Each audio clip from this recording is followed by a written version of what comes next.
What if I told you that the life you're living isn't the only reality? That the past that weighs you down and defines your present isn't a fixed, immutable sentence? That the future you long for or fear isn't an uncertain destiny that awaits you, but one of infinite options that already exist, waiting to be chosen? A whisper in the deepest part of your being has always known this. It's a subtle unease that appears in moments of silence, when looking at the stars on a clear night. It's a nostalgia for a power you feel you once had, an echo of a forgotten sovereignty. It is that flash of awe, that feeling that the rules of the game you were taught are too small, too mundane for the immensity you feel within you. That whisper has not lied to you.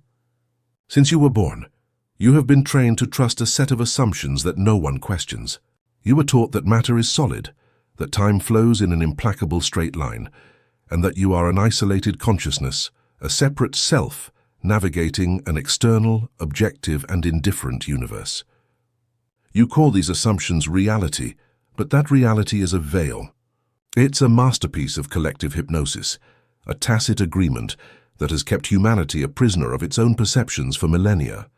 It's a prison so perfect that you aren't even aware of its walls, because you believe the walls are the world. But at the heart of our most advanced science, where the human mind has pushed the frontiers of knowledge to their limit, we have discovered a crack in the wall of that prison, a glitch in the matrix of material reality, an anomaly so profound that it changes everything. It is known as the observer effect, and it reveals a secret as simple as it is revolutionary. The universe isn't a static object that we observe. It's a field of infinite potentiality that responds to our observation. Reality isn't something that happens to us. It is something we summon. This audiobook is the key forged from that secret. It's not a book of philosophy to debate. It's not a manual of positive thinking to recite. It's an operations protocol, a manual for consciousness engineering. It's the observer protocol. Throughout this journey, we will dismantle your old identity, that of life's passive spectator. You have spent your years staring at the screen, reacting to the shadows projected on it, laughing with its comedies, crying with its dramas, fearing its horrors, believing that the movie is already written and that you are simply a character within it. This protocol invites you to get up from your seat, walk down the aisle, open the forbidden door of the projection booth, and realize with an awe that will shake your soul that you have always been in charge. You have always been the one holding the light. The journey we are about to embark on is not for the faint of heart. It's not about adding new positive beliefs over old ones. It's about a controlled demolition, about dismantling piece by piece the structure of your old reality so that you can build a new one on the foundations of truth. The reward is not happiness, which is a fleeting and conditional emotion. The reward is power, sovereignty, the freedom to become the conscious architect of your own existence. The veil is about to fall. The keys to the projection booth are in your hand. If you're ready to stop being the spectator and at last become the creator, let's begin. Chapter 1. The Great Veil, the Illusion of Solid Reality. To tear this veil of solidity, we must undertake a journey. A journey not outward toward the stars, but inward toward the very heart of matter. Let's take the most familiar and seemingly solid object you possess, your own hand. Look at it now. It seems dense, opaque, real. It is the starting point of our expedition. Now activate the microscope of your imagination. Let's magnify the image 100 times. What was once a smooth surface of skin turns into a landscape of cells, a vast mosaic of biological units, each with its own membrane, its nucleus, its mitochondria, floating in the intercellular fluid. It no longer seems so solid. It looks more like an ocean of grouped cells. Let's magnify the image 1,000 times more. Now we are inside a single cell. We see the molecules, the complex chains of proteins, the lipids, the DNA. They are intricate structures, but between each of them there is space. It is no longer an ocean. It is a galaxy of molecules, dancing in a perfect order but separated from each other. Solidity fades even more. Let's continue. Let's magnify the image 1,000,000 times more, until we can isolate a single carbon atom in one of those molecules. The image we were taught in school appears, a central nucleus and small electrons orbiting around it, like planets around a sun. But that image is a convenient lie. Scale is the key. If the nucleus of that atom were the size of a marble placed in the center of a football stadium, the nearest electron would be like a dust mote flying in the highest stands. And what is in all the space in between the marble and the dust mote? Nothing. Empty space. Your hand, which seemed so solid, is at its atomic level 99.9999999% empty space. Allow this to sink in. The matter that makes you up is for the most part a void. The solidity you perceive is nothing more than the result of the electromagnetic force fields of these atoms repelling each other. When you touch the table, your atoms are not really touching the atoms of the table. The electron fields of your hand are repelling the electron fields of the wood, creating the sensation of resistance that your brain interprets as solidity. You are not touching the world. You are feeling its force field. You live in a universe of ghosts that repel each other politely, but the revelation does not end here. We must go deeper. What are those marbles and those dust motes? What are the nucleus and the electrons? Let's magnify the image to the limit of our understanding, to the quantum plane. And here in the heart of creation, logic surrenders. We discover that subatomic particles are not things. They are not solid, tiny objects. They are something else. They are vortices of energy. They are packets of information. They are tendencies to exist. Physicists describe them not as points, but as clouds of probability. An electron does not exist in a specific place until it is measured. Before that, it exists in a state of pure potentiality, like a wave of maybe that extends through space. In the very foundation of your solid hand, there is no solidity. There is no matter. There is only energy, vibration, and information, dancing in an ocean of infinite potentiality. The universe as a symphony. This is the first great revelation of the Observer Protocol. The universe is not a collection of static objects. It is an infinite symphony of frequencies. Everything you perceive has a unique vibrational signature. Light is vibration. Sound is vibration. Even solid matter is simply energy vibrating at a frequency slow enough to be perceived by our senses. Think of an airplane propeller. When it is still, you can see each blade clearly. It is a discrete object, but when it starts to spin at thousands of revolutions per minute, the blades disappear. In their place, you see a blurred, seemingly solid disc. If you tried to put your hand through, the solidity would tear it off. Matter is like that. It is energy vibrating at such an inconceivable speed that our senses perceive it as a static, solid object. But its true nature is movement, vibration, frequency.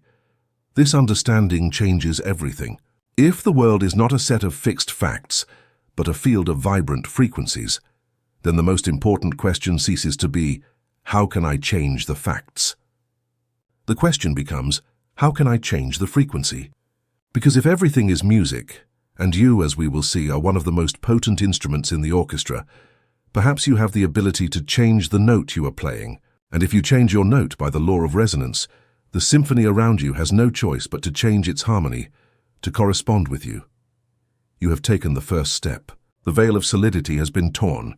You have looked at the source code of matter and have discovered that there is no matter, only music. Now we must ask ourselves the next question.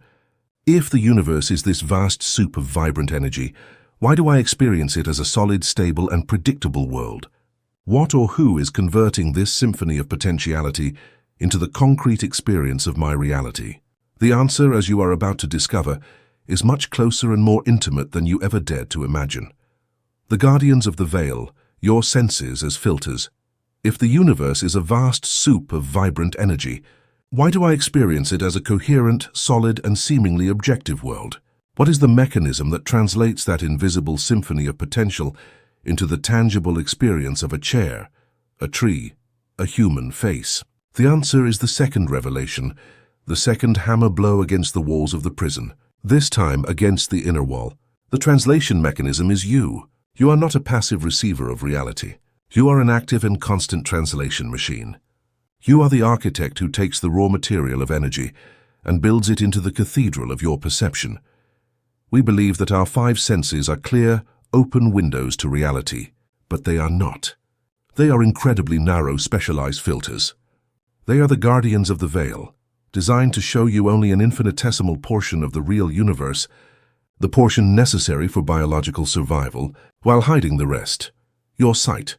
What you call visible light is less than 0.0035% of the entire electromagnetic spectrum.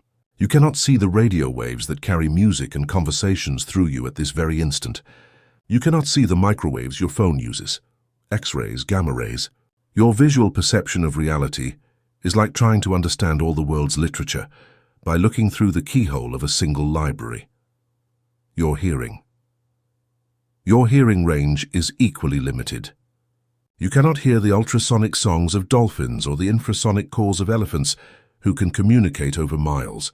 The universe is full of a music that you are functionally deaf to.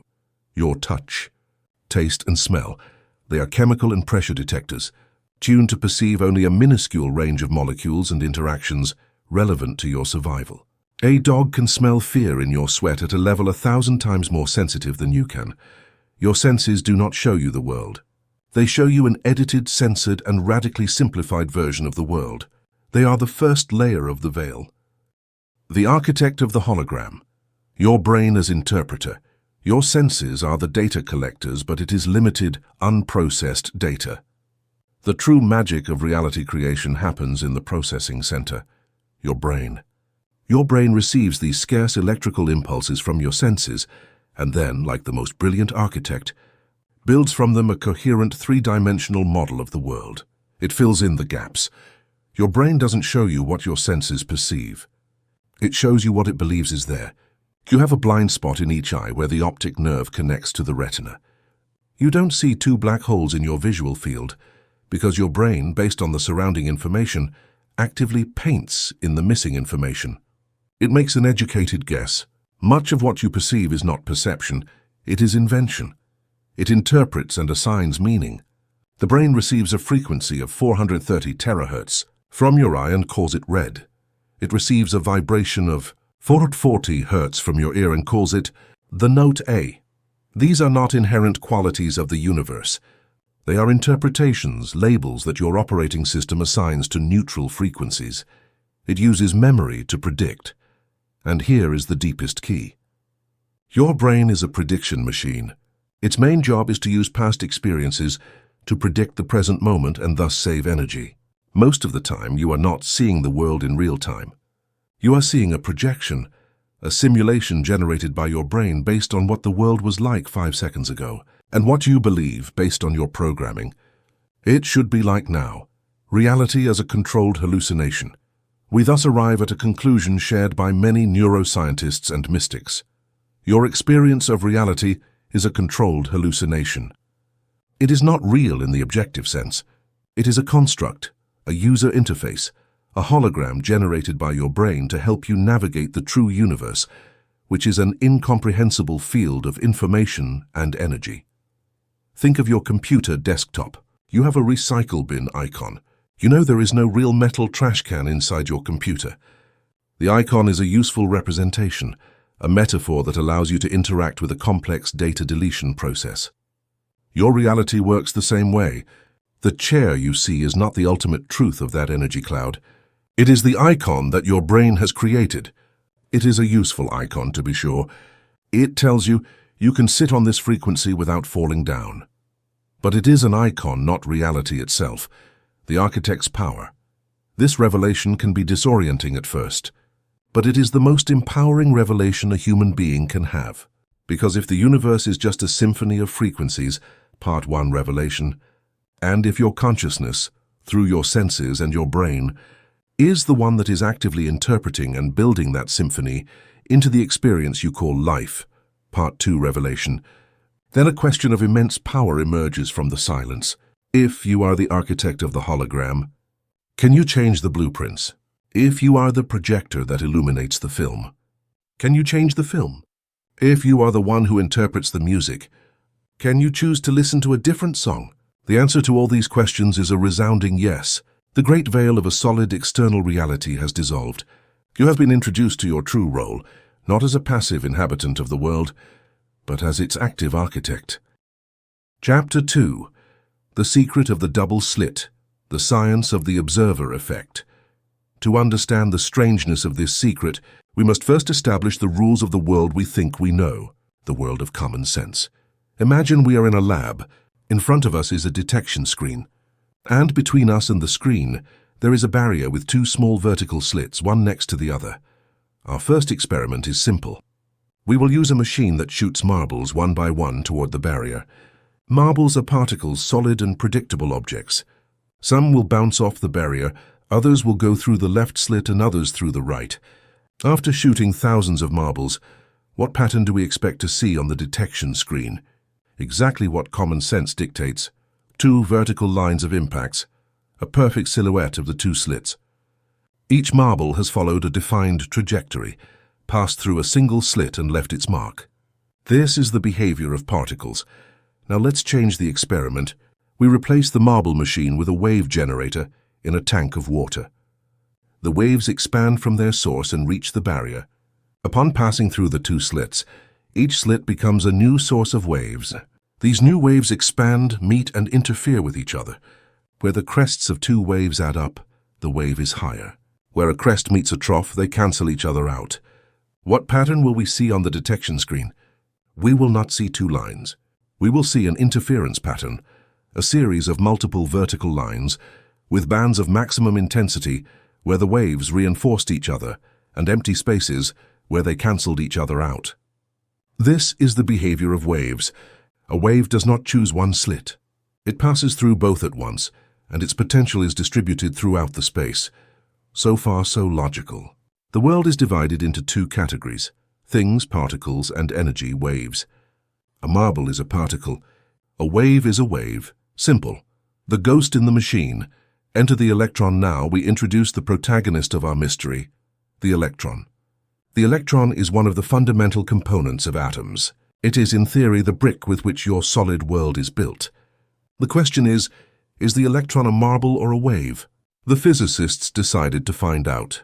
They replaced the marble machine with an electron cannon, designed to shoot them one by one, like small quantum bullets. If the electron is a particle like a marble, we should see 2 lines on the screen.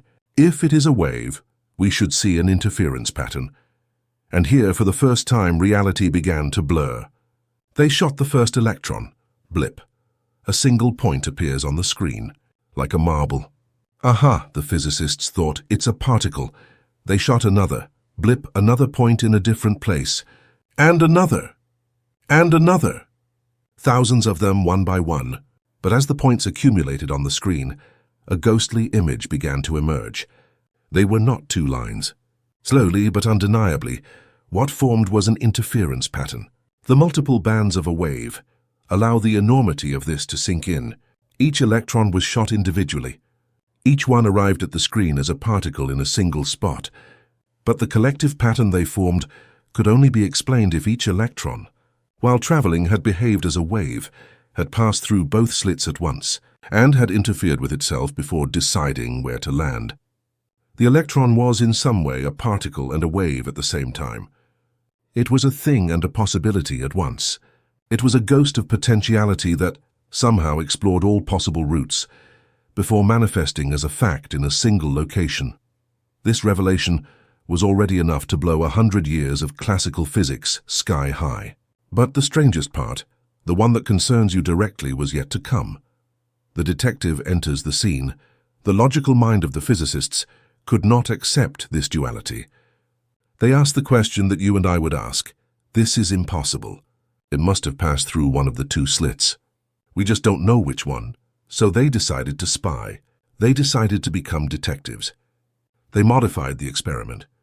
They placed a measuring device, a detector, right at the slits. A small beam of light that would allow them to record for each individual electron, whether it passed through the left slit or the right slit. Now they could at last solve the mystery. Now they could catch the ghost. They started the experiment again, shooting the electrons one by one. The detector worked perfectly. The first electron passed through. Beep. Right slit, the detector recorded. On the screen, a point. The second electron. Beep. Left slit. On the screen, another point.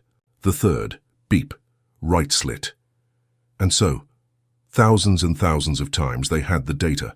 They knew exactly which slit each electron had passed through. They were, without a doubt, particles that followed a defined trajectory. And now, with renewed confidence in the order of the universe, they looked at the detection screen to confirm the pattern they expected. 2 vertical lines, the silhouette of the slits, the pattern of the marbles. but what they saw made the world stop.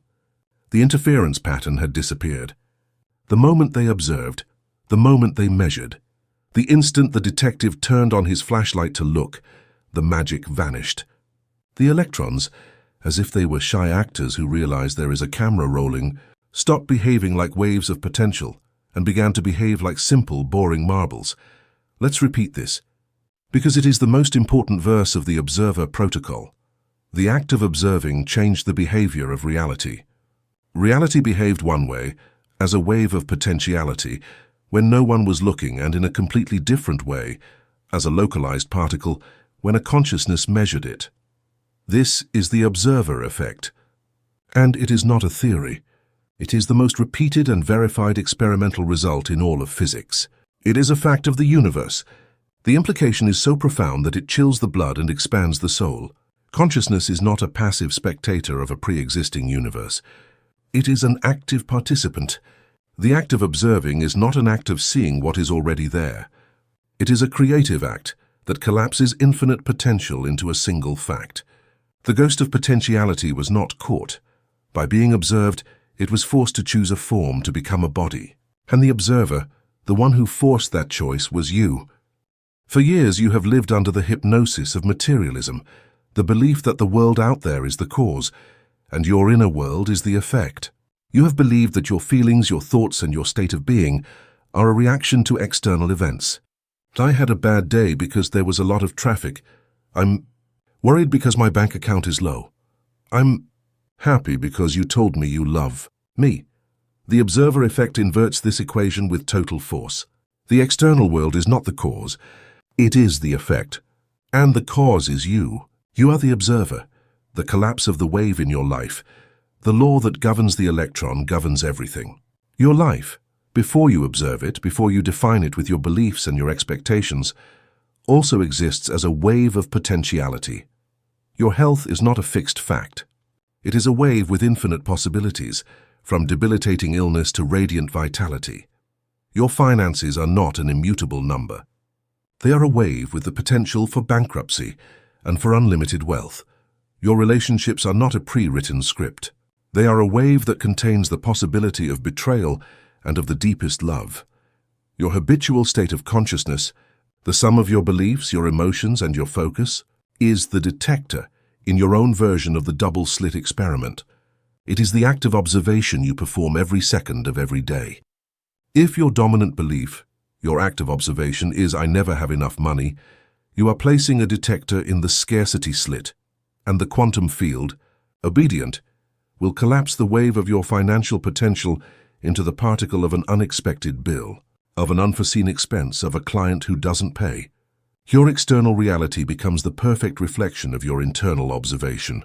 And then you, looking at that reality, say, "See, I was right. There is never enough." You have forgotten that it was you who placed the detector. If your dominant emotional state, your act of observation, is that of gratitude for the health you already possess, you are placing a detector in the vitality slit, and the quantum field, obedient, will collapse the wave of your biological potential into the particle of energy, of rapid recovery, of well-being. Your body becomes the reflection of your observation. We are not talking about positive thinking.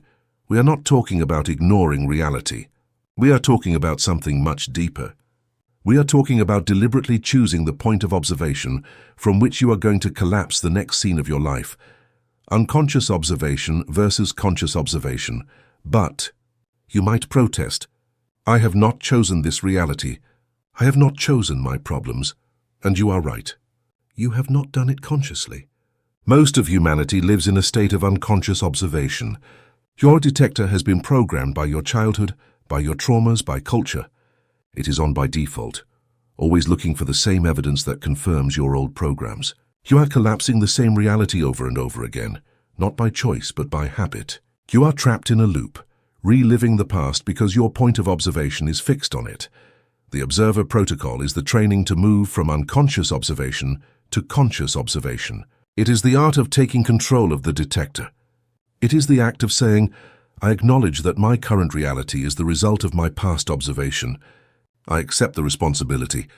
And now, at this moment, I deliberately choose to withdraw my attention, my detector, from the slit of the problem, and place it, with all the force of my intention and my emotion, on the slit of the solution of possibility, of the reality I choose. This is true free will.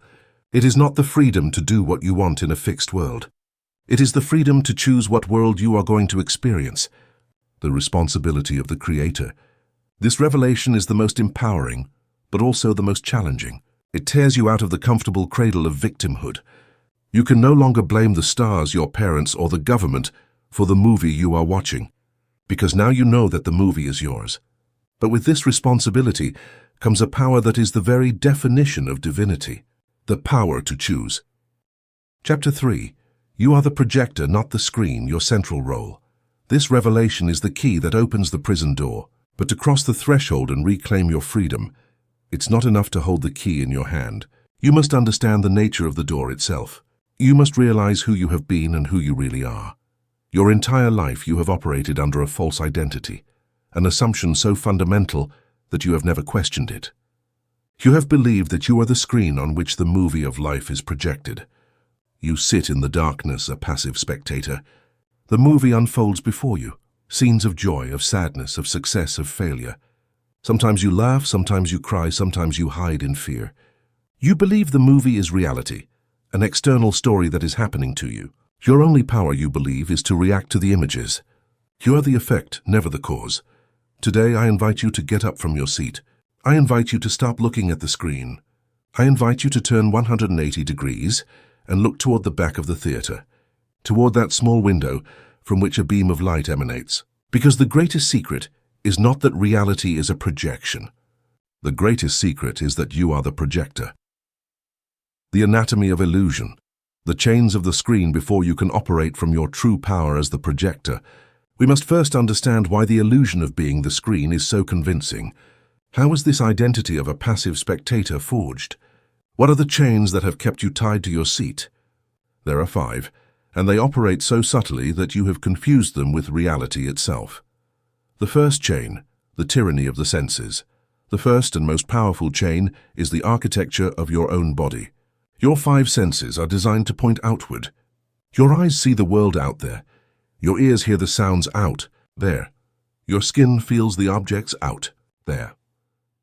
This configuration creates an overwhelming illusion that reality is an external phenomenon and that you are the receiving center, the final point of the experience. But as we saw in the previous chapter, your senses are not windows. They are filters. And more than that, they are antennas that not only receive but also transmit. You have confused the direction your antennas are pointing with the direction power is flowing. The second chain, the hypnosis of linear causality. From childhood, we are taught a simple linear model of causality from the outside in. An external event, cause, produces an internal reaction, effect. A car cuts you off, cause. You feel anger, effect. You receive a compliment, cause. You feel joy, effect. You see an alarming news story, cause. You feel fear, effect. This model is the basis of the victim mentality. It positions you as an emotional puppet at the mercy of the strings of circumstances. It reinforces the idea that you are the screen, reacting to the movie. The observer protocol inverts this law. You will learn that your internal state, cause, attracts and collapses the external event, effect. You don't feel anger because the car cut you off. The car cut you off because you were vibrating at a frequency of frustration and conflict that demanded an external manifestation. The third chain, the need of the ego. Your ego, the mask, the self-character you identify with, needs an external world to exist. It defines itself in relation to the other. I'm taller than him, I'm less successful than her, I'm different from them. The ego is a creature of comparison and conflict.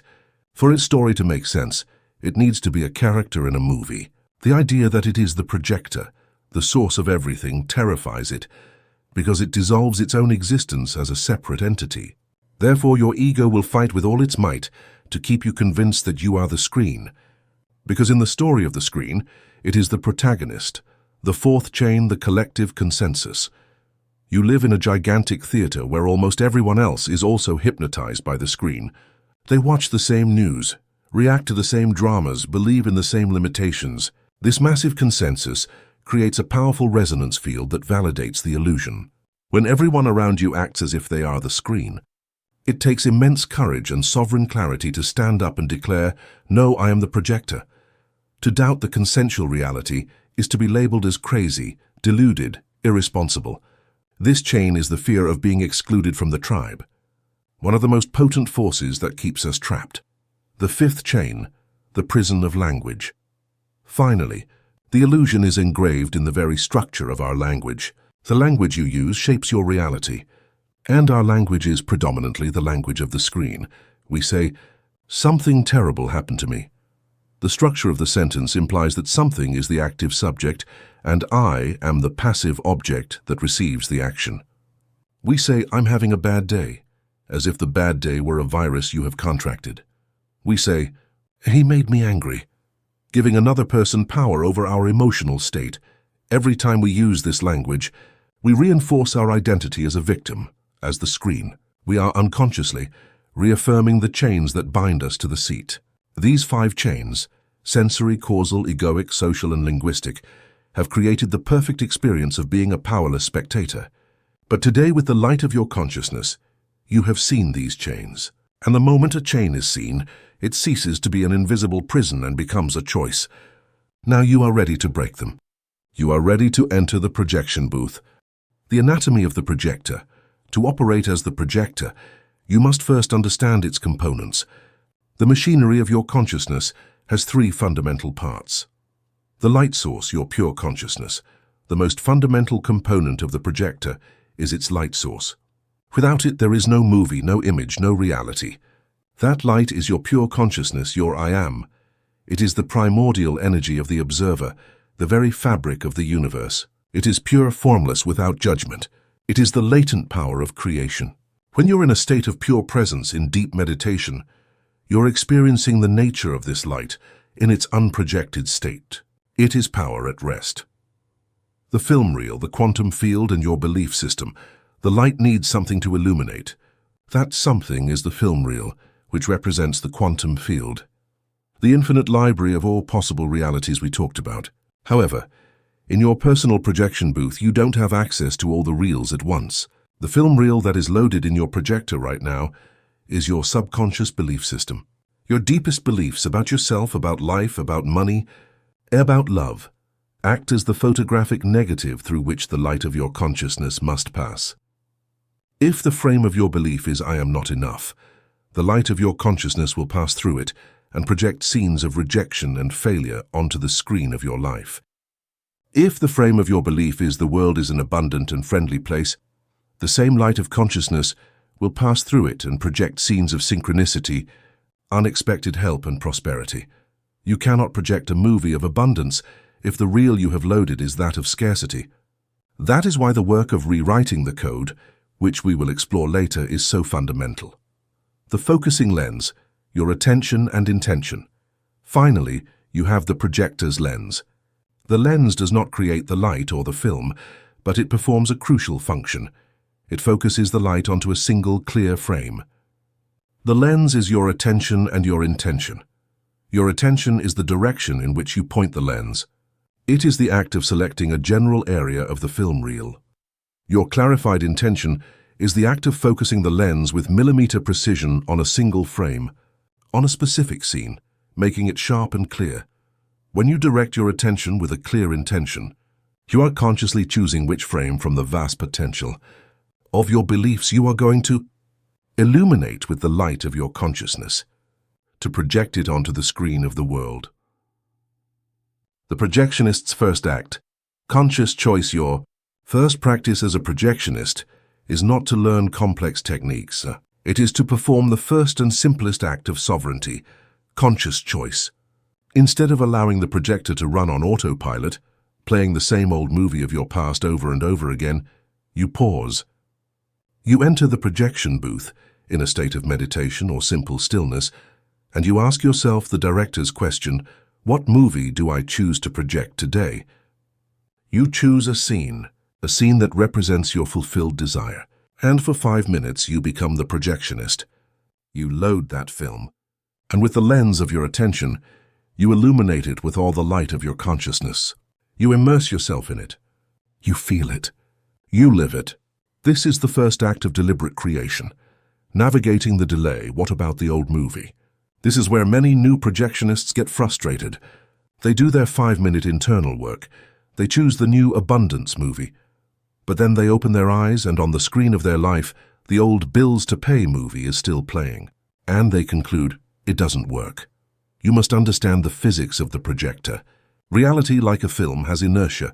It has momentum. The images you see on your screen now are the result of the movie you were projecting yesterday, last week, last year. There is a delay between projection and manifestation. Your job is not to fight the shadows on the screen. That is useless. Your job is not to yell at the old movie. Your job is to remain calm, stay in the projection booth, and continue to illuminate with unshakable faith the new film reel. If you do it consistently, inevitably the old movie will end. There will be a moment of darkness, of transition, which often feels like chaos or the fertile void. And then the first frame of your new movie will appear on the screen. At first, perhaps weakly, but as you maintain your focus, it will become sharper, brighter, until it becomes your new dominant reality. The coronation of the architect. You have completed the second great revelation. Not only is the world malleable energy, you are the central consciousness that molds it. This truth comes with immense responsibility. It strips you of all your excuses. It snatches away the comfort of victimhood. You can no longer blame the stars, your parents, or the government for the movie you are watching, because now you know that the movie is yours. But with this responsibility comes a power that is the very definition of divinity, the power to choose. Chapter 4. The power of attention, the observer's focus. A king without knowledge of his tools of power is simply a prisoner in a palace. Now we begin to open the arsenal of conscious creation. And the first, most fundamental and most powerful of all your tools is your attention. If your consciousness is the projector's light, your attention is the focusing lens. It is the laser pointer that in the infinite library of quantum realities selects which book you will take off the shelf. It is the crosshairs of the sniper of creation. What you focus your attention on, you invoke. What you illuminate with the light of your consciousness, you extract from the realm of possibility and bring into the realm of experience. The economy of reality. Your attention as divine currency. Understand the power you possess. We must introduce a new paradigm. We must stop seeing attention as a simple mental process and start seeing it for what it truly is, your most precious capital. It is your divine currency. It is the only currency with which you can buy realities in the quantum market. Every second of your attention is a coin. The way you spend those coins throughout the day determines the portfolio of experiences of your life. If you invest your attention in thoughts of gratitude and possibility, you are buying shares of an abundant reality. If you invest your attention in thoughts of fear and worry, you are buying shares of a reality of scarcity. The universe is the fairest market that exists. It always gives you exactly what you have invested in. The problem is that until now, you have been a millionaire who did not know he possessed a fortune, giving away your divine currency to anyone who asked for it. The diagnosis, the great attention. Heist, before you can learn to invest like a master, you must first understand why you feel so poor in attention. You must become aware of the elaborate system that has been designed to plunder your wealth. You have been a victim of the great attention heist, perpetrated by 3 master thieves. The first thief, the validation casino, social media. This is the most intimate thief. The social media algorithm is not your friend. It is a digital casino, designed by the world's most brilliant engineers with a single goal: to hijack your dopamine system and keep you hooked. It uses the principle of intermittent variable reward, the same one that makes slot machines addictive. The unexpected like or comment is the small prize that keeps you pulling the lever, scrolling over and over again. With every minute you spend there, you are not just spending your time. You're investing your divine currency in a market of comparison and external validation, teaching your subconscious that your worth depends on the opinions of others. It impoverishes you and, at the same time, makes you addicted to the very source of your poverty. The second thief, the merchant of fear, the news cycle. This thief disguises himself as civic responsibility. The 24-hour news cycle and sensationalist media do not aim to inform you, they aim to capture you. And they know that nothing captures the attention of the primitive brain more effectively than fear, outrage, and conflict. Your brain, programmed for survival, cannot help but look at a potential threat. By consuming this constant diet of crisis, you are making the worst possible investment. You are paying with your inner peace and creative power to buy a reality of anxiety, powerlessness, and imminent danger. You are financing with your own consciousness the hologram of a dangerous world. The third thief, the whisper of dissatisfaction, advertising. This is the most subtle thief, the one who masquerades as a friend, advertising and consumer culture. Its strategy is not dopaminergic hijacking or fear, but the artificial creation of lack. The entire advertising industry is based on a single powerful spell, a hypnotic whisper that repeats to you millions of times a day. You're missing something. You're not handsome enough. Your life isn't exciting enough. But this product, this experience, this magic pill, will at last make you feel whole and happy. It is an endless treadmill designed to keep you in a state of perpetual dissatisfaction. The consequence, the state of attentional poverty. The result of this constant plundering is the state in which most of modern humanity lives, attentional poverty. Its symptoms are mental fog, procrastination, anxiety, and a reactive life. You feel like a ship without a rudder, swept away by the waves of external demands, constantly busy, but never moving in the direction of your dreams. This chapter is your declaration of sovereignty. It is the moment you realize the theft, change the locks on your mind, and decide once and for all to reclaim your fortune. The first discipline, the morning embargo, the sovereign hour. This is the most important rule, the one that, if you apply it, will change your life in the most rapid and profound way. The first hour of your day belongs to you. It is non-negotiable. During this sovereign hour, you establish a total embargo on external influences. Your phone remains on airplane mode. You do not read emails. You do not watch the news. You do not go on social media. Why is this so crucial? Upon waking, your brain is in a receptive state, transitioning from theta and alpha waves. Your subconscious mind is open. If your first act is to consume the negativity and demands of the world, you are allowing poison to enter your operating system before your conscious firewall is even activated. You are handing over the rudder of your day to others before you have even left port. The sovereign hour is your board meeting.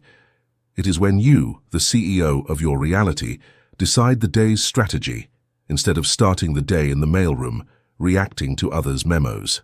Protect this hour as you would protect the most valuable asset of your company, because it is. The second discipline, the art of the single task, the end of the multitasking myth. Modern culture glorifies multitasking, but neurologically, multitasking is a myth. What you actually do is task switch rapidly, jumping from one thing to another.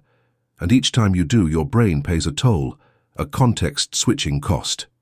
It's as if a worker had to clear his entire desk and get out new tools every time he switched from one small task to another. It's incredibly inefficient. Multitasking is a leaky bucket. You pour your attention into it, but most of it is lost in the process of constantly changing focus. The master observer practices the art of the single task. He chooses one important task. He eliminates all other distractions. He closes unnecessary tabs.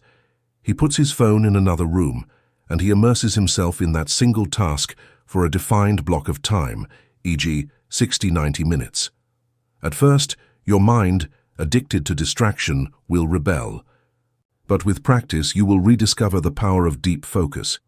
You will not only do higher quality work in less time, but you will enter the state of flow, the most rewarding and powerful experience a human being can have. The third discipline, conscious disconnection, the cultivation of silence. You cannot direct your attention if you never practice not directing it at anything in particular. You must create spaces of silence, of void, so that your attentional muscle can rest and recover. The practice is that of conscious disconnection. Schedule no tech blocks into your day. Perhaps an hour after work where all devices are off. Practice micro-silences. In the interstitial spaces of the day, waiting for the elevator in a coffee line, instead of taking out your phone by default, simply do nothing. Feel your feet on the ground. Observe your breath. Become an oasis of silence in the midst of the world's noise. Immerse yourself in nature. As we will see later, nature is the great recalibrator of the nervous system and attention. A walk-in, a park without devices, is one of the most potent attentional recovery practices. The central practice. Attentional training, the meditation of sustained focus. The previous disciplines protect your capital. This practice makes it grow. It is the gym for your attention muscle. It is meditation, not as a vague spiritual practice, but as high-performance neurological training. The protocol, 10-15 minutes daily. The posture. Sit in a chair with a straight back or on a cushion on the floor. The posture should be dignified but relaxed. It symbolizes a state of tranquil alertness. The anchor. Close your eyes. Choose an anchor for your attention in the present moment. The simplest and most powerful is the physical sensation of your own breath. Feel the air entering and leaving your nose, or the movement of your abdomen. Don't try to change it. Just observe it. The work. Your only task is to maintain the focus of your attention on that anchor. Inevitably, after a few seconds, your mind, like a playful puppy, will get distracted. A thought, a sound, a memory will pull your attention away. The repetition, the moment of power. Here comes the most important moment, the moment you realize you have been distracted. In that instant, do not get frustrated. Do not judge yourself. That moment of realizing is a victory. It is the moment your consciousness has awakened, and with a firm gentleness, as if you were guiding the puppy back home, you release the distraction and gently return your attention to the anchor of the breath. That's all. The cycle of focus, distract, realize, return is the repetition that strengthens your prefrontal cortex, the CEO of your brain. Every time you do it, you are not failing at meditation. You are succeeding. You are building the muscle of sovereignty. Chapter 5. The Clarified Intention, the command to the quantum field. Many live in a fog of vague desires. Their inner landscape is a collage of diffuse and contradictory longings. I want to be happy. I want to have more money. I want to find love. I want to be at peace. These are not intentions. They are sighs in the dark. Imagine you are the CEO of Reality Inc. and that your subconscious mind and the quantum field are your chief operating officer, an infinitely powerful but absolutely literal genius. If you walk into the boardroom and say to your director, "I want the company to be more successful," what do you think will happen? The director will stare at you, waiting for instructions. More successful how? Do we increase revenue? Improve customer satisfaction? Expand our market share? By what percentage? By when? Your order is useless. It's noise, not a signal. The quantum field operates in the same way. It is a perfect servant, but not a mind reader. Vagueness is the enemy of power. A vague intention is a useless creation order. It's like handing a master architect a napkin with a scribble on it that says, "A nice house." He can't build from that. When you emit a vague desire, you are sending a diffuse signal, an incoherent wave to the field.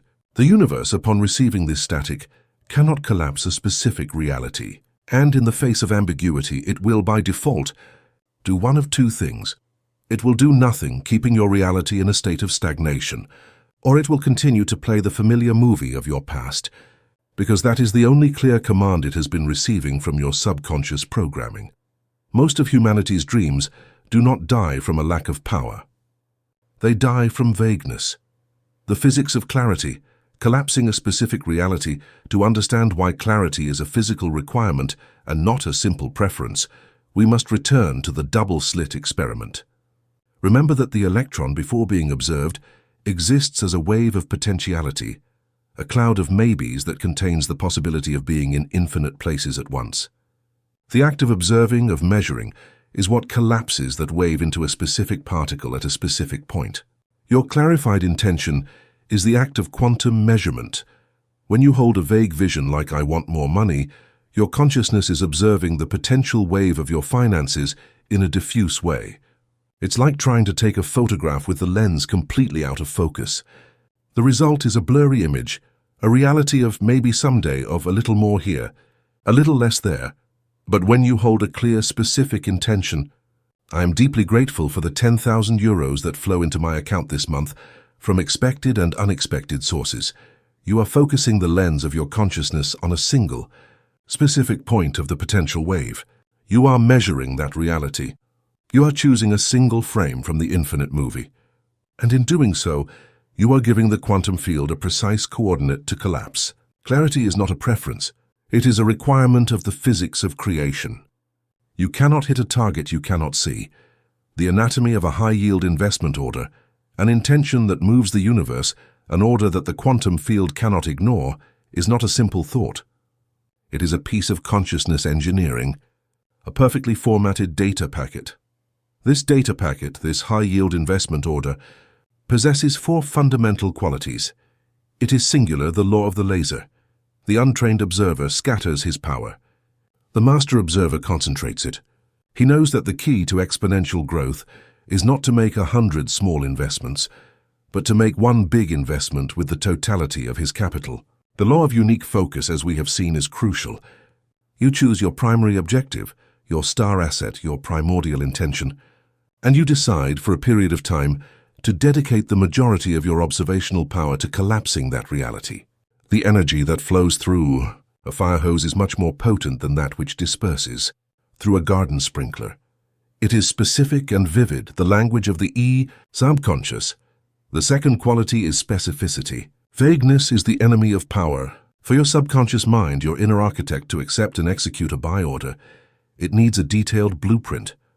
A happy relationship is an abstraction. The sensation of your partner's hand in yours as you walk on the beach, the sound of their laughter, the smell of their perfume. That is a sensory blueprint. The master observer becomes an architect of his future. He doesn't limit himself to the idea of a successful business. He defines the scene, the sensation of the sun on his face as he signs the contract on his office terrace, with the sound of the waves in the background and the taste of celebratory coffee on his lips. The more sensory details you add, the more real the scene is for your nervous system, and the clearer the blueprint is for the builder. It is formulated in the present tense, the law of assumption. The subconscious only knows one time, the now. It doesn't understand tomorrow, someday, or I will be. These are orders that are always postponed. An intention formulated in the future tense is a guarantee that it will always remain in the future. The order must be formulated as if it were already an accomplished fact. You don't say, "I'm going to be healthy." You say, "I am deeply grateful for the radiant health and vitality I feel in every cell of my body." This is the principle of assumption, the art of living from the end. By formulating your intention in the present, you are choosing a book from the quantum library that is already written, not asking someone to write it for you. It focuses on the what, not the how. Trust in the chief operating officer. This is the distinction that liberates. Your investment order defines the destination, but it leaves the route in the hands of an intelligence infinitely superior to your logical mind. Your job as the observer, as the CEO of your reality, is to establish the strategic vision, the what. The how, the exact steps, the synchronicities, the people you will meet, is the job of your chief operating officer, the universal mind. When you obsess over the how, you are limiting the infinite. Often miraculous ways your vision could manifest. Your job is to hold the vision of the destination with unshakable clarity and trust that your intuition, the universe's GPS, will show you the next step.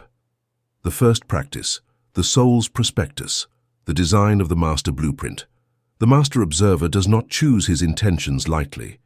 He performs a deep due diligence of his own soul to ensure that the investment is in perfect alignment with his deepest truth. His practice is the creation of the soul's prospectus. You take your journal, your reality design table, and in a state of stillness, you become the visionary of your own life. The prospectus has three crucial sections. The what, the scene of the wish fulfilled. You create a short, specific, and sensorially rich scene that implies your desire is already fulfilled. For example, not the scene of writing a book, but the scene of telling a friend, "I can't believe the book is already in its third printing." The why, the emotional fuel. You use the 5 whys technique to get to the root feeling of your desire. This emotional essence is the true objective, the fuel for your intention. The who, the creator's identity. You describe the person you need to become to live this reality. This section is your roadmap for self-transformation. The second practice, placing the buy order, the impregnation ritual. With the prospectus complete, the observer places his buy order in the subconscious market. His practice is the ritual of impregnation, ideally performed in the receptive states of alpha and theta. Enter the workshop. You enter the dark room of the drowsy state. You enter your scene, the emotional injection. You inject the scene with the why, the emotional fuel. You feel the gratitude, the relief, the peace, the repetition. You repeat the short scene and the feeling. It's over and over until you fall asleep, or until you feel a sense of it is done. The third practice, the discipline of detachment, trusting the COO. Once you have placed the order, your job as CEO is done for the moment. Your practice is the discipline of detachment. Stop digging up the seed. You let go of the need to think about your desire throughout the day. Embrace the mysterious how. You refuse to stress about the how. You live your day with an open curiosity, attentive to synchronicities and unexpected opportunities. Focus on the who. Your main job during the day is to embody the identity you described in your prospectus. You act as if you are already that person. The buy order has been placed. The investment has been financed. You have stopped being a speculator and have become an active sovereign investor in the economy of abundance. Chapter 6. Emotion as a collapser, the observer's magnet. Many have been trained to venerate cold, logical thought. We believe that intellectual clarity is the most powerful force. We try to create our lives from the head, repeating affirmations with a robot's monotony, visualizing scenes with an engineer's precision, but with an accountant's heart. And then we wonder why our efforts produce such anemic results, why the movie of our life seems colorless and lifeless. The reason is that we have been trying to turn on the projector without plugging it into the power outlet.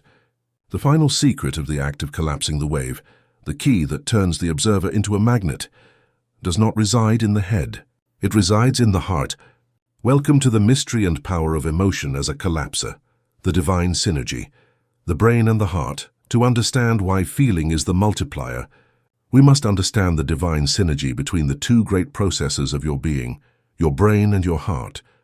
They are not competitors. They are partners in the act of creation, each with a specific and complementary function. The brain, through thought and intention, is the electrical component of the system. It is the one that generates the information, the blueprint, the data. It sends an electrical signal to the quantum field that says, "This is what I choose to observe." It is the screenwriter of the movie. The heart, through feeling and emotion, is the magnetic component. It is the one that generates the field, the resonance, the power of attraction. It is the one that takes the information from the brain and transmits it to the field with immense force. It is the amplifier of the radio tower. Your thoughts send the electrical signal. Your feelings generate the magnetic field that attracts reality to that signal. When you have a clear idea in your mind, the electrical charge, and you unite it with an elevated, sustained emotion in your heart, the magnetic charge, you are emitting a unified, powerful electromagnetic signature. You are giving the universe a clear command, the information, charged with an irresistible power, the magnetism. This is the physics of answered prayer. A thought of abundance charged with the feeling of gratitude is the most coherent and magnetic electromagnetic signal you can emit. In contrast, a thought of abundance charged with the feeling of fear of scarcity is an incoherent signal, a transmission full of static that the universe cannot decode. The heart is sovereign. The true brain, we have been conditioned to see the brain as the command center and the heart as a simple blood pump. This is an inversion of the power hierarchy. The science of the Heart Math Institute has shown that the heart has its own complex nervous system. A brain in the heart, with more than 40,000 neurons. The heart sends many more signals to the brain than it receives. It is not the servant. It is the silent sovereign that establishes the emotional and biochemical climate in which the brain operates. More importantly, the electromagnetic field generated by the heart is up to 5,000 times more magnetically powerful than the field generated by the brain. It can be measured several meters away from the body. Your heart is literally the most powerful broadcast tower of your being. When you try to manifest with thought alone, you're trying to transmit a radio signal with a small clock battery, the brain. When you learn to generate feeling in your heart, you are connecting your transmission to a nuclear power plant. Coherence, the symphony of creation. The key for this synergy to work is coherence. Coherence is the state of total alignment between what you think and what you feel. Coherent state. You think of your vision of perfect health, thought, and, at the same time, you generate in your heart the feeling of gratitude and vitality, emotion. Your brain and your heart are singing the same song, emitting a pure, clear, and powerful sine wave. This coherent signal tells the quantum field, health is my reality now, and the field, which is a mirror, reorganizes energy to reflect that truth. Incoherent state. You think of your vision of perfect health, thought, but while you do so, your heart is emitting the familiar feeling of fear of illness or doubt, emotion. Your brain and your heart are at war. The signal you emit is chaotic, dissonant, full of static. The universe receives a confused message. I want health, but my truth is illness, and by the law of least resistance, it will manifest the vibration that is stronger and more practiced, that of illness. This is the reason why forced positive thinking fails, because if your words affirm one thing, but your heart shouts another, the universe will always listen to the heart. Feeling is the truth. Your job as an observer is not just to think about the movie you want to see. It is to feel it so completely that you become it. Our bodies have become accustomed on a biochemical level to the chemistry of stress, anger, and fear. These emotions, though painful, are familiar to us, normal. Feeling sustained joy or peace can at first feel strange and even unsafe to a nervous system that has lived on alert for decades. The master observer's job is to detoxify his body from old emotions and recondition it to feel comfortable with the frequencies of creation. The following practices are your rehabilitation and training program.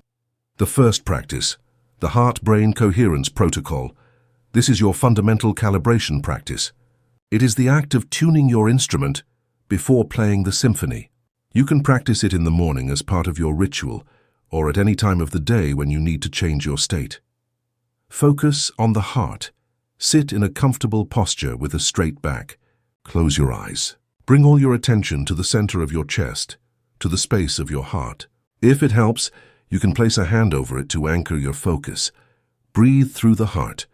Begin to breathe a little slower and deeper than normal. Imagine that your breath enters and leaves directly through your heart. Inhale through your nose for 5 or 6 seconds, feeling your chest expand. Exhale through your nose or mouth for 5 or 6 seconds, feeling your body relax. Continue this rhythm for 1 or 2 minutes. This simple act begins to calm your nervous system and regularize your heart rate. Activate a regenerative emotion. Now, with your breathing and focus established, deliberately invoke an elevated feeling. It doesn't have to be something grand. Choose something simple, genuine, and easy to feel. Appreciation for a pet, gratitude for a loved one, or at the beauty of nature. Sustain and expand.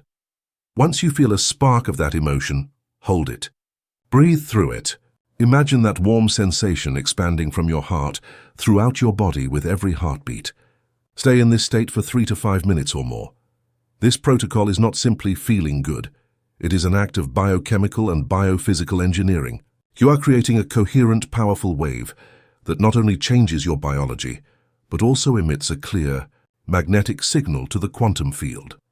The second practice, the emotional tuning fork, using memory and imagination. Sometimes, to generate the feeling of your wish fulfilled, you need help, a tuning fork to give you the correct note. Your memory and imagination are your 2 most powerful tuning forks, using the past, the resonance chamber. As we have explored, your past is a library of frequencies. To generate a feeling of triumph, for example, don't try to fabricate it out of thin air. Close your eyes. Search your memory for a moment, however small, when you felt that pure, potent emotion. Relive it sensorially, and when the emotion is at its peak, let go of the story and hold on only to the pure feeling, the vibration. Now you have the frequency, using the future, the feeling harvester. This is the application of your wish-fulfilled scene. Enter your imaginary scene not just to see it, but to harvest the feeling from it. What is the dominant emotion of your wish fulfilled? Relief, freedom, joy? Immerse yourself in the scene until that emotion floods your body. And then bring that emotion back with you to the present moment.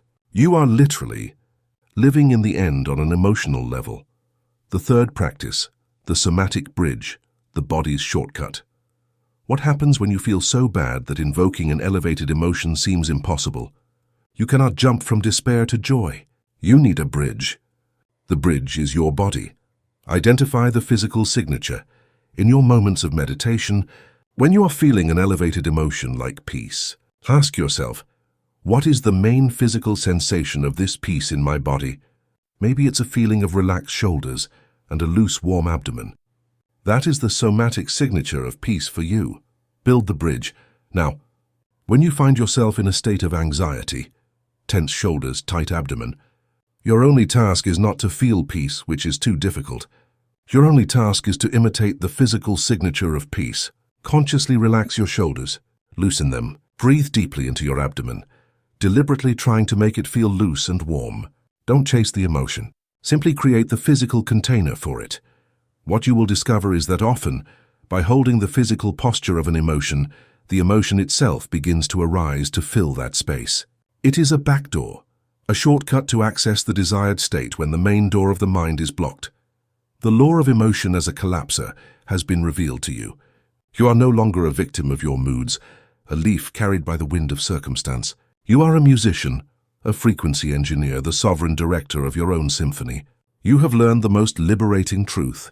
To change your world, you don't have to change a single fact. You just have to learn to change your song. Chapter 7. Coexisting Realities, the Quantum Library. Our minds, conditioned by the perception of the five senses, are deeply hypnotized by the idea of a single timeline. We believe that life is a single road that stretches from a fixed past to a unique future. We believe that every decision we make closes a door and forces us to follow a single path. This belief is the source of our greatest regrets. What if I had chosen differently? And our greatest anxieties. What if I make the wrong decision? But the Observer Protocol invites us to abandon this impoverished vision.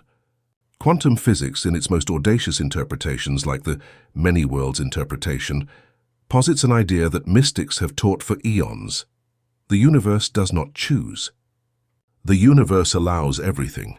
Every time it faces a choice on a quantum level, the universe does not collapse into a single option. It branches out. It creates a new timeline for every possible outcome. The moment you decided to accept that job, a version of you branched off into a reality where you rejected it. And that version of you is living, right now, the consequences of that choice on its own timeline. The version of you who married your high school sweetheart exists. The version of you who moved to that foreign country when you had the chance exists. The version of you who never suffered that wound or trauma exists. They are not fantasies. They are vibrational realities as real as yours, coexisting at different frequencies, in different aisles of the vast quantum library. The quantum library, a guided tour imagine that your consciousness detaches from your body for a moment and enters a space beyond time and space. You find yourself in the lobby of an infinite library. There are no walls, only aisles that stretch in all directions until they are lost from view. The shelves are not made of wood but of light, and the books are not made of paper but are crystalline spheres that pulsate with energy. Each book is a life, a complete timeline from birth to death. You approach a shelf labeled with your name. You pick up a book. When you touch it, you don't read it with your eyes. You experience it. It is your current life. You recognize it, with all its joys and struggles. But right next to it, there is another book.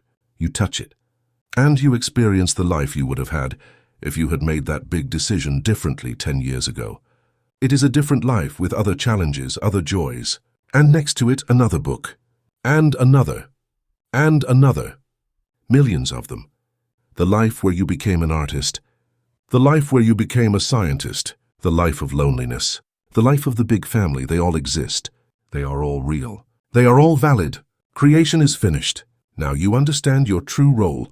You are not the author who has to desperately write the book of your life from scratch. You are the librarian. Your consciousness is the library card with unlimited access to all sections. And your state of being, your dominant vibrational frequency, is the barcode that allows you to check out a specific book. Your current life is simply the book you have been reading out of habit, the one you took off the shelf a long time ago, following the recommendations of your parents and your culture, and which you have been rereading over and over again out of inertia. The implications of infinite freedom. This revelation dissolves the two heaviest emotions that humanity carries, regret and anxiety. Regret becomes obsolete. How can you regret a past choice if the version of you who made the other choice also exists and is living his own adventure? Your past is not a mistake to be lamented. It is simply the book you have been reading. You can honor its story, learn from it, and at any moment, decide to place it back on the shelf and choose a new one. Anxiety about the future dissolves. How can you feel anxious about whether your desired future is possible? Not only is it possible, it already exists. The book of your life with radiant health, with a joyful abundance, with a deep love is not a fantasy you have to build. It is a finished masterpiece that already occupies a place on the shelf of the quantum library, waiting for you to go and get it. Your job is not to create from scratch. Your job is to select. Your power does not reside in your ability to fight against your current reality, but in your ability to tune in to the frequency of a different reality that already coexists with yours. This is the central truth of the Observer Protocol. You are not changing the world. You are changing worlds. You are learning to jump from one timeline to another, from one book to another, not by moving in space, but by changing the frequency of your being. The first practice, the art of the quantum leap, the selection protocol. The quantum leap is not a physical journey. It is a vibrational shift. It is the deliberate act of tuning your personal frequency to the frequency of the reality you wish to experience. It is the protocol for taking a new book off the shelf. This ritual synthesizes everything we have learned so far. Step 1. Calibrate your instrument. Tune your receiver. You cannot tune into a new radio station if your receiver is full of static. Before each leap, you dedicate a few minutes to calibration. You perform the heart-brain coherence protocol. You breathe through your heart and generate an elevated feeling of gratitude or appreciation. You are clearing your signal, preparing to emit a clear command. Step 2. Define the destination reality. Find the book's title. You must know what book you are looking for. This is where you use your clarified intention. You bring to your mind your wish-fulfilled scene, that short, specific first-person scene that implies your desire is already a fact. This is the title and the synopsis of the book you are going to select. Step 3. Tune into the frequency. Read the first page. Now, the most crucial step. You must tune your vibration to the vibration of the book you want to read. And the only way to do that is by feeling the emotion of that reality now. You close your eyes. You enter your scene, and you don't just see it. You embody it. You generate in every cell of your body the feeling of relief, of gratitude, of joy, of peace, of the already manifested reality. This feeling is the vibrational barcode. You are telling the library, I want the book that feels like this. Step 4. The leap, the act of assumption. While holding this feeling at its peak intensity, you make the leap. The leap is not a forced action. It is an act of surrender and assumption. You simply declare inwardly with a sovereign calm, thank you because it is already done. I have chosen. I am now in this new reality. You feel an inner click, a sense of peace, of certainty. You have changed lanes. You have taken the book off the shelf. The second practice, the discipline of residence staying in the new world. You have made the leap. On the plane of consciousness, you are no longer an inhabitant of your old reality, but the old reality has inertia. Your 5 senses, out of habit, will continue to show you the reflection of the book you were reading yesterday. This is where many fail. They make the leap, But upon not seeing an instantaneous change in the external world, they doubt and leap back to the old familiar frequency. Your practice now is the discipline of residence. You must act, think, and feel like a resident of your new reality, not like a tourist who visits it for 5 minutes in his meditation. The new identity filter. Throughout your day, before every decision, you ask yourself, how would the version of me that already lives in this new reality act? And you act accordingly. You live as if it were not as a charade, but as an act of loyalty to your choice, the strict mental diet. You refuse to entertain thoughts and conversations that belong to the old book. When doubt appears, you recognize it as the echo of an old timeline, and you withdraw your attention from it. Persistence in the assumption. Every night, you repeat your quantum leap, reinforcing your residence in the new frequency, imprinting more and more deeply in your subconscious that this new reality is your true home. The third practice, reading the signs of change, the proof of the leap. When you change books, the cover does not change instantly, but the content of the pages does. When you make a successful quantum leap, the universe will immediately begin to send you small signs that you have moved to a new aisle of the library. Your practice is to become a detective of synchronicity, actively looking for proof of your leap. You start to hear conversations that reflect your new state. You see articles or videos that talk about your new topic of interest, small opportunities or coincidences that align with your new reality appear. Each of these signals is an echo of your new timeline, a confirmation from the universe that says, leap successful. Stay on this frequency. You write these proofs of the leap in your journal. Each one of them is an anchor that helps you stay in your new residence and strengthen your faith in the protocol. Chapter 8. The Art of Unobserving, Releasing the Unwanted. To understand the art of unobserving, we must first engrave into our consciousness the fundamental law that governs it. What you pay attention to, you energize. Your attention is the projector's light. It is the stream of vital energy that flows from the infinite source of consciousness through the lens of your mind. The quantum field is impartial. It does not judge. It simply obeys. Anything you bathe with the light of your attention flourishes. This is wonderful when applied to your dreams, but it is a deadly trap when applied to your problems. The universe does not distinguish between a worry and a visualization. Both are forms of observation. Both are instructions. Both are commands of more of this, please. When you worry about a lack of money, you are observing scarcity. And in doing so, you are collapsing it into your reality over and over again. When you complain about your poor health, you are observing illness, watering it with your energy. When you fight a negative pattern, you are focusing on it, giving it the strength it needs to fight back. The vicious cycle of problem focus. This law creates a vicious cycle, a cage of negative observation from which most people never escape. A problem arises. An unwanted outcome appears on the screen of your reality, a projection of an old belief. You react with focus, out of instinct and because you have been taught to. You focus all your attention on the problem to analyze it, understand it, and solve it. You worry about it. You talk about it. You fight it. You energize the problem. Your intense attention, charged with the powerful emotion of fear or frustration, acts as a torrent of energy that feeds the reality of the problem, keeping it solid and present in your vibrational field. The problem persists or worsens. By being energized by you, the problem is maintained or grows. Incorrect conclusion. You look at the persistence of the problem and conclude, see, I was right to worry. This is a serious problem. And you redouble your focus on it, strengthening the cage. This is the mechanism of unconscious creation. It is how we keep ourselves trapped, using our divine power to perpetuate the very realities we are trying to escape. The addiction to observing our problems. If this is so counterproductive, why do we do it? Because on a deep level, we are addicted to observing our problems. This addiction has three main roots. The identity of the fighter, sufferer. The ego, the mask, loves to have an identity. And for many of us, that identity has been forged in struggle. I am a survivor. I am a fighter. I am someone who has overcome great difficulties. These identities, although they seem noble, keep us tied to the need to have something to fight against or something to survive from. On a subconscious level, letting go of the problem means the death of the identity that has defined us.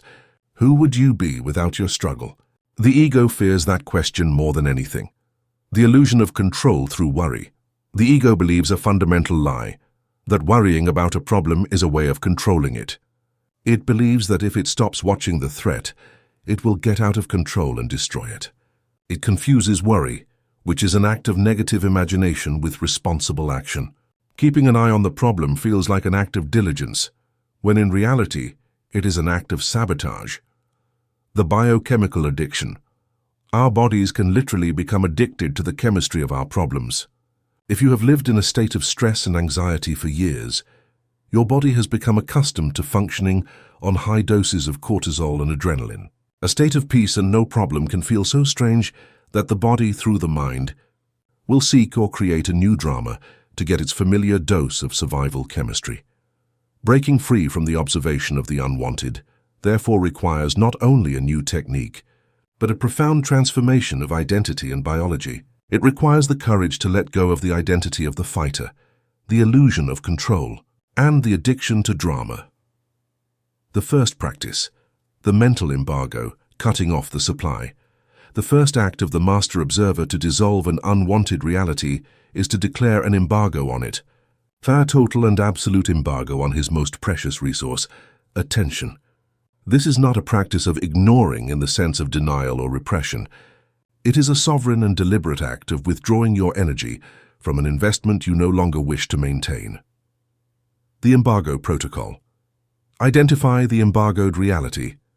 Choose a specific, unwanted reality. Don't say, my money problems, be specific. The reality of debt. The reality of my chronic back pain. The reality of my boss's criticism. Write the embargo declaration. In your journal, as a formal and legal act in your inner kingdom, you write, I, your name, in my full sovereignty as the observer of my reality. Declare a total and complete embargo of my attention on the reality of name of the embargoed reality. From this instant on, I withdraw all my energy, all my focus, and all my emotion from this timeline. I declare this investment liquidated.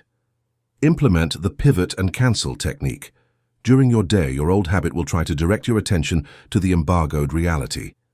The moment you realize you are thinking about it, do not blame yourself. Simply, with a firm calm, say a keyword in your mind, cancelled or embargo, and then immediately pivot your attention to its opposite. If the thought is about debt, you say cancelled and pivot your attention to the feeling of gratitude for the money you do have, even if it's just a coin in your pocket. If the sensation is back pain, you say cancelled and pivot your attention to another part of your body that feels good, or to the sensation of your breath. This is not an act of struggle. It is an act of retraining. You are teaching your mind that the old topic is no longer an acceptable place to invest attention. The second practice, the dissolution of the story, killing the character.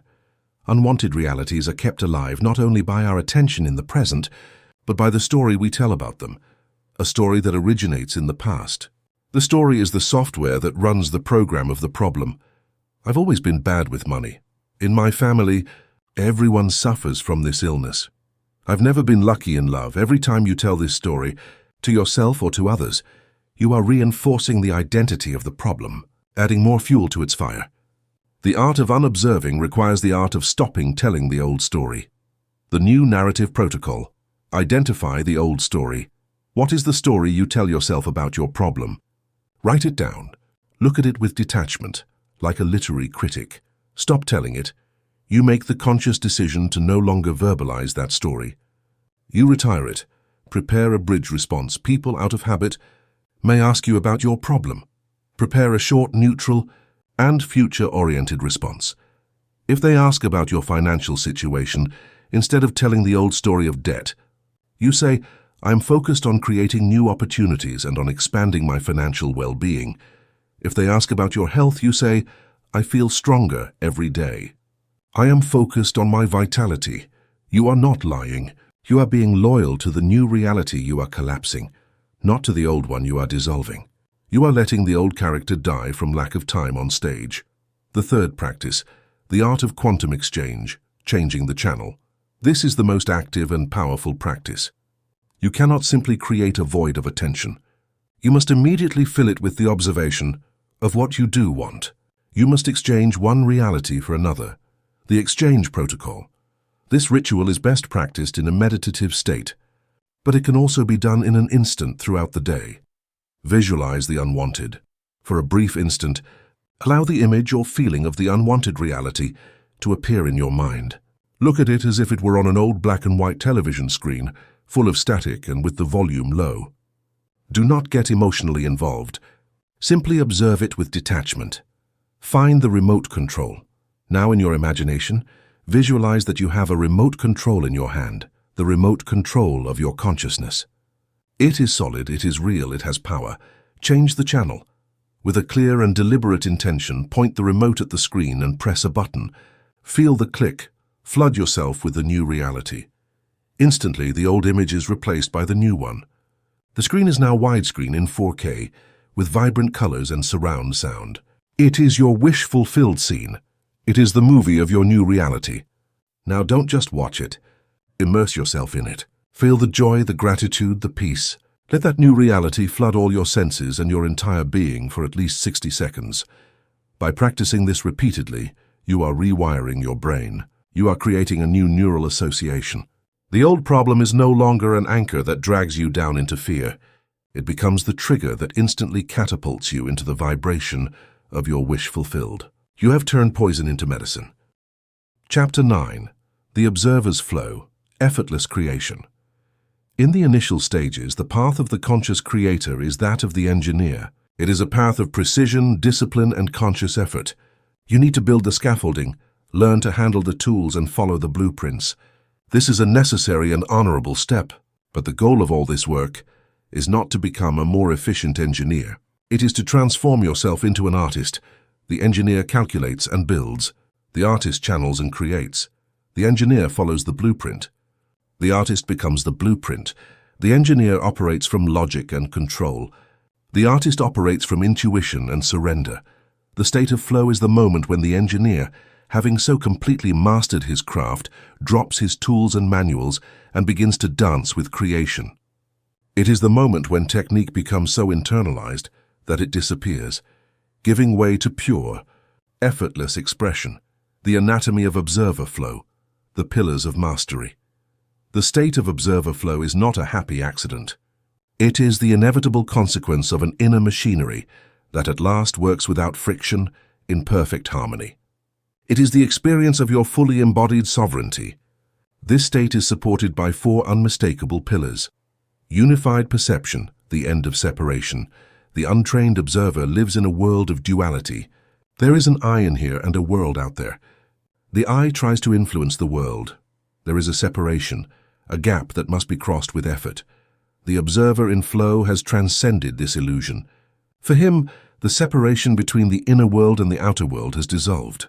He does not see the world as an object to be manipulated, but as an instantaneous mirror of his own state of consciousness. When a synchronicity occurs, he is not surprised. He recognizes it as the natural echo of his own transmission, as predictable as seeing his reflection when looking in a lake. When he encounters an obstacle, he does not see it as an attack from the external world. He instantly perceives it as a signal of his own internal resistance, a dissonance in his own vibration that needs to be calibrated. His life ceases to be a dialogue between me and the universe. It becomes a monologue of the self, where the universe is simply the acoustic manifestation of the song he is singing within. Inspired action, the embodiment of Wu Wei. The untrained observer lives in the tyranny of decision. He tortures himself with lists of pros and cons. He doubts, he hesitates, he worries about making the right decision.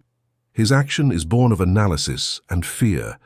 The observer in flow lives in a state of inspired action. He no longer decides what to do in the conventional sense. Instead, from the silence of his aligned being, he simply listens for the next impulse. The action arises spontaneously, not from calculation, but from an intuitive knowing. He does not ask, "What is the next logical step in my business plan?" He asks, "What is the next step that feels most alive, most expansive?" The action that arises from this state is the embodiment of Wu Wei. It is effortless, precise, and perfectly synchronized. There is no friction, there is no doubt. Fierce like a master calligrapher who doesn't think about the next stroke. His hand is guided by the flow of the ink and the spirit of the moment. This inspired action is infinitely more powerful and effective than any action born of the effort of will. Because it is not he who acts, it is the universe acting through him. Magnetic resonance, the vortex of attraction. The untrained observer works to attract his desires. He performs his practices with a sense of effort, hoping that they work. The observer in flow has stopped trying to attract. He has become the attraction itself. His state of being, now stabilized in the high frequencies of gratitude, joy, and peace, has become a magnetic vortex. Opportunities are not sought. They are attracted. Allies are not found. They appear. Resources are not earned. They flow to him. His job is no longer to hunt for manifestations. His job is simply to be the coherent magnetic state that attracts them naturally and inevitably. He becomes a sun, and opportunities like planets cannot help but enter his orbit. Quantum resilience, the dance with contrast. The untrained observer is fragile. When a negative external event occurs, he is thrown off center.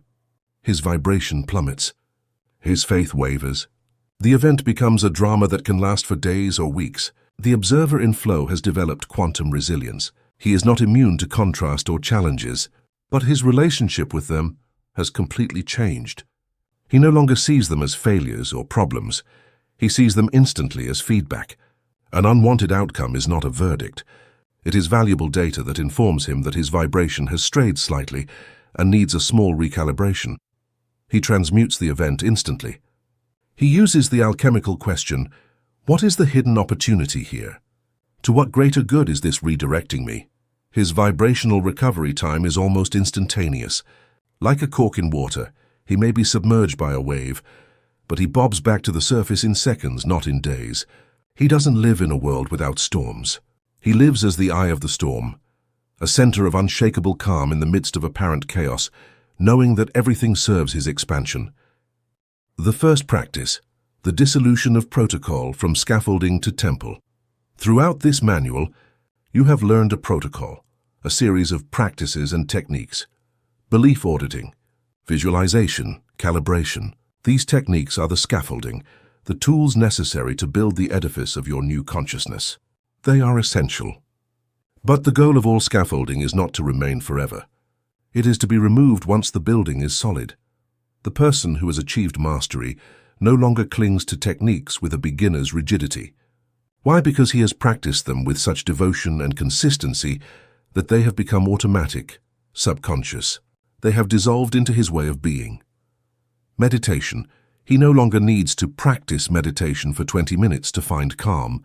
His natural state of being is meditative. Calm and presence are not something he seeks. They are the place from which he lives. His entire life becomes a moving meditation. Reprogramming. He no longer needs to repeat affirmations to combat a negative inner dialogue. His inner dialogue, by default, has become a flow of thoughts of power, possibility, and self-respect. His entire being is a living affirmation. Gratitude. He no longer needs to force a feeling of gratitude. His heart, through habit, naturally resides in a state of appreciation and awe. Gratitude is not something he feels, it is something he is. Practice is no longer something you do. It becomes something you are. Conscious effort dissolves into a state of grace. It's like learning to dance. At first, you consciously count the steps, 1, 2, 3. But with practice, you stop thinking. You merge with the music, and you become the dance. The second practice, the compass of joy, navigating by resonance. With the techniques dissolved into being, what is the compass that guides the master of flow in his day-to-day life? The answer is the simplest and most profound of all, joy. Joy, as we have explored, is not superficial happiness. It is the soul's resonance. It is the unmistakable signal, the vibrational yes that you are in alignment with your purpose and with the universe's flow. The master's practice is, therefore, exquisitely simple, to follow joy. Faced with the choices of the day, from what to eat for breakfast to what big project to undertake, he does not ask himself, what is most productive? What is most logical? Or what am I supposed to do? He asks himself, what path, what action, what conversation, what thought brings me a greater sense of expansion, of vitality, and of serene joy in this moment?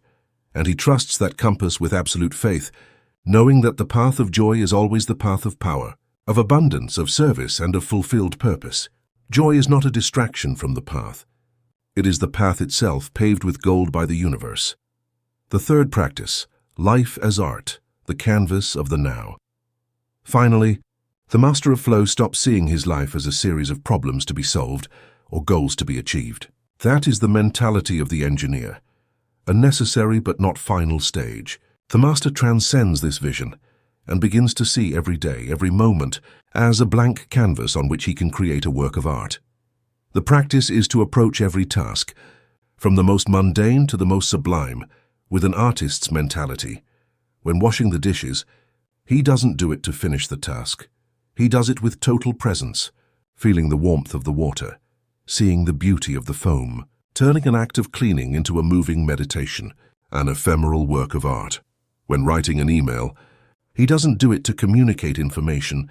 He tries to turn it into a small work of art of clarity, kindness, and effectiveness. When having a conversation, he doesn't do it to get what he wants. He approaches it as a dance, an improvisation, an opportunity to create a moment of genuine and beautiful human connection. This attitude transforms life. It frees it from the tyranny of the goal and anchors it in the beauty of the process. Joy is found not in arriving, but in walking, and, paradoxically, by focusing on making every moment a work of art. The results and goals manifest with even greater grace and beauty. The final symphony. The master of flow has reached a state of perfect harmony with the universe. He is no longer a victim of his moods, his beliefs, or his circumstances. He is the master of his inner world, and his inner world is a reflection of the reality he creates. His life is not a struggle. It is a dance, and the universe is his partner, guiding him at every step with the music of joy. Chapter 10. The Final Awakening. Beyond Created Reality. Throughout this journey, we have broken the iron chains of victimhood, fear, and powerlessness. But on the path of mastery, we often forge a new chain. It is a beautiful, shiny, and powerful chain. It is the golden chain of the conscious creator identity. I am a powerful manifester. I am the observer who collapses the wave. I control my reality. This identity is infinitely preferable to that of the slave of circumstances. It is a monumental achievement. But it is still an identity. A subtle separation still exists between a me, the creator, and a universe, the creation it acts upon. As long as this subtle duality exists, you are not completely free. You are still playing a role, even if it is the role of God. The final awakening is not to become a better creator. It is to realize that there was never a separation between the creator and the creation. The world is a dream. You as the dreamer, to understand this final truth, we must introduce the oldest and most potent metaphor from all mystical traditions. Life is a dream. Imagine that every night when you sleep, you enter an incredibly vivid and coherent dream. In that dream, you are a character. You have a story, you have fears, you have desires. The other characters in the dream seem completely real and separate from you. The dream environment, the cities, the forests, seem solid and external. The laws of the dream's physics seem immutable. For most of your life, you have been an unconscious dreamer. You have believed that you were the dream's character, a victim of its circumstances, reacting to the events of the plot without realizing that you were the source of it all. The observer protocol. Everything you have learned until now has been your training in lucid dreaming. You have awakened within the dream. You have realized that the laws of the dream are not fixed, and that you, as a lucid dreamer, have the power to change the narrative. You can learn to fly, to manifest objects, to change the setting. You have become the master of the dream. This is a state of incredible power, but you are still inside the dream. You still identify, even on a subtle level, with the character who now has superpowers. The final awakening is the next and final step. It is not to become more powerful inside the dream. It is to realize that you are not the dream's character at all. You are the dreamer. You are the very consciousness in which the entire dream, your character, the other characters, the entire world, is taking place. You are not a figure in the landscape. You are the consciousness that is dreaming the landscape. The dissolution of the separate self, Allow this idea to penetrate the deepest layers of your being. The you think you are, your name, your story, your personality, your achievements, your wounds, even your identity as a conscious creator, is a character in the dream. It is a construct, a perspective, a vehicle, through which the one consciousness experiences a reality. The true you, your ultimate identity, is consciousness itself. It is the silent, infinite, and formless space in which the character of you and the entire universe appear and disappear. From the perspective of the dream's character, the world is vast, and he is small. From the perspective of the dreamer, the whole world is contained within him. This is the truth behind the most enigmatic phrases of the great masters. I and the Father are one. You are the universe experiencing itself. They are not poetic metaphors. They are literal descriptions of reality from the perspective of the awakened dreamer. The implication is the dissolution of separation, the fundamental illusion from which all fear and all suffering are born.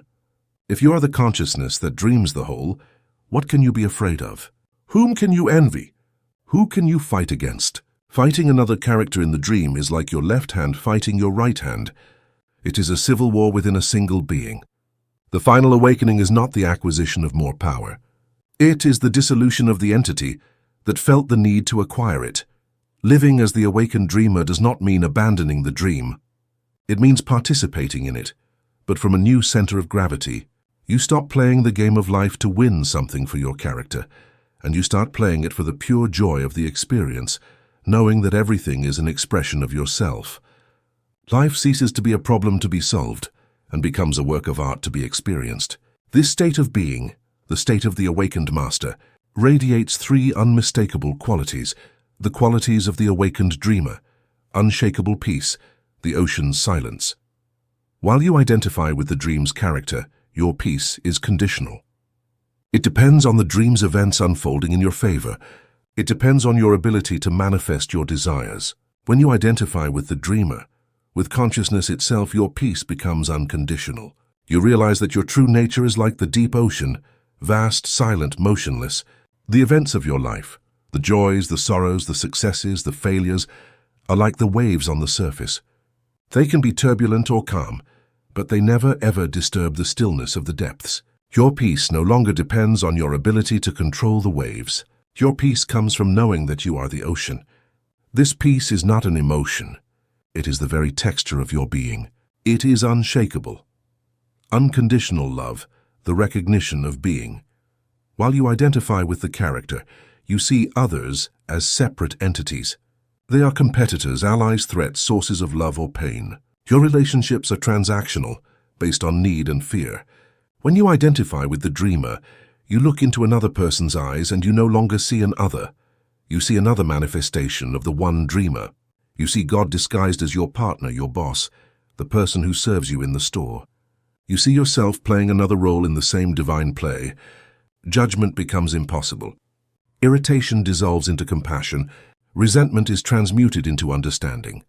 Love ceases to be an emotion you feel for a select few and becomes the natural state of recognition that everything is part of the same and unique being. You love others not despite their masks and their wounds, but because you recognize that their masks and wounds are part of the dream you yourself are dreaming.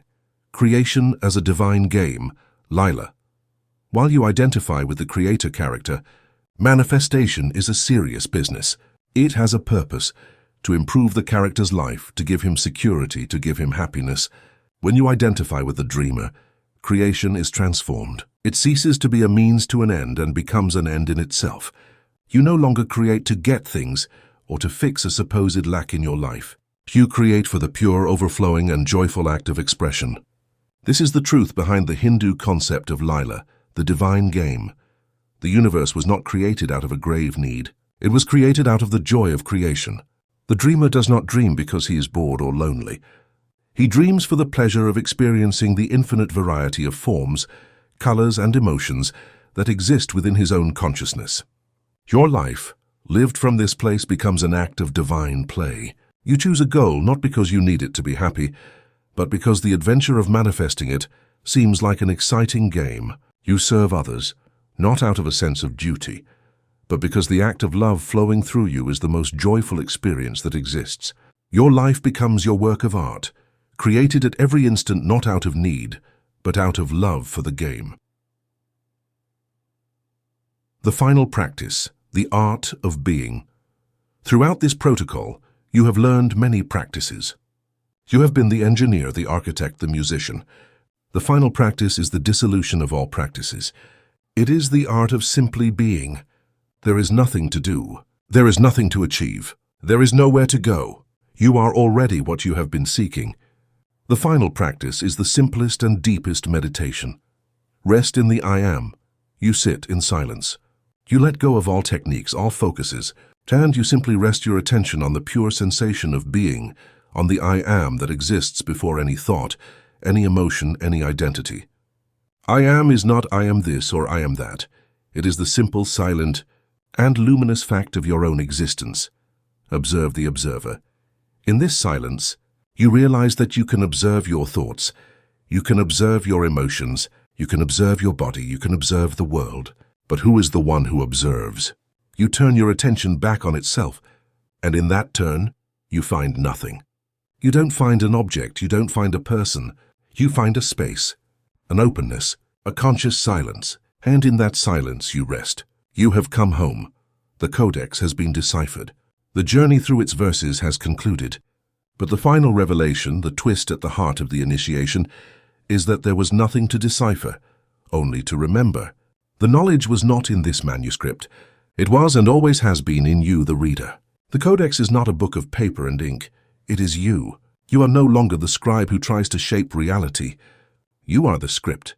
You are the sacred word, the unique vibration, the divine story that the source has chosen to tell. You have completed your initiation. You have reclaimed your sovereignty. Now only one thing remains, to walk through the world not as someone who has learned a secret, but as someone who is the secret. We have reached the end of this protocol, but the true beginning of your life. The journey through these words has ended, but the journey as a conscious creator has just begun. Remember where you were when you first pressed play. You lived perhaps in a world that felt solid, external, often indifferent or even hostile. You believed you were a consequence, an outcome, a leaf carried by the winds of chance. You lived under the great veil, like a spectator in the movie of your own life, convinced that the film was already written. But together, we have undertaken a journey of demolition and revelation. We traveled to the heart of the atom and discovered that solidity was an illusion. We stood before the mystery of the double slit and received the irrefutable proof that the observer is not a spectator, but the factor that collapses potential into reality. You were given the key to the projection booth. You learned that you are not the screen but the light, and you were given the operations manual. The focus of your attention, the clarity of your intention, and the magnetism of your emotion. You learn to navigate the quantum library, to unobserve the unwanted, and to enter the state of grace of flow. Now you are here, and the hypnosis has been broken. The old identity lies in ruins at your feet. You are no longer the victim of circumstances. You are the cause that sets them in motion. You are no longer the character who suffers the plot. You are the dreamer who dreams the dream with a divine purpose. The veil has fallen. You are the architect. Stand in the silence of this new understanding and feel the weight and the glory of those three words. You are the architect. And now, the only question that matters is, what will you build? With the quantum field as your quarry of infinite marble and your consciousness as the chisel, what work of art will you sculpt on the canvas of space-time? What symphony of love will you compose in your relationships? What empire of purpose will you build in the world? Your tools are no longer the hammer and nail of effort and struggle. Your tools are divine. They are the precision of your intention, the magnetism of your heart, and the discipline of your attention. They are the tools of a God who has remembered his own nature. You don't have to start by building a universe. Start by building a moment of perfect peace in the midst of chaos. Build a conversation of unconditional love, where there was once judgment. Build an hour of joyful flow in your work, where there was once resistance. Build your day brick by brick, moment by moment, so that it is a reflection of your highest truth, and never forget that your work is not just for you. Every conscious act of creation you perform, every time you choose love over fear, is a lighthouse, Your light illuminates the way for others who are still wandering in the dark, showing them that the prison walls are not real. Your life becomes your message. If this protocol has awakened the architect within you, we invite you to continue this construction. Subscribe to our channel, Path of Knowledge, for more manuals on conscious creation. Like this video as a declaration of your power as an architect. Share this knowledge with someone who is ready to start building their own reality. Thank you for your time, for your courage, and for the brave decision to stop watching the movie and, at last, become the director.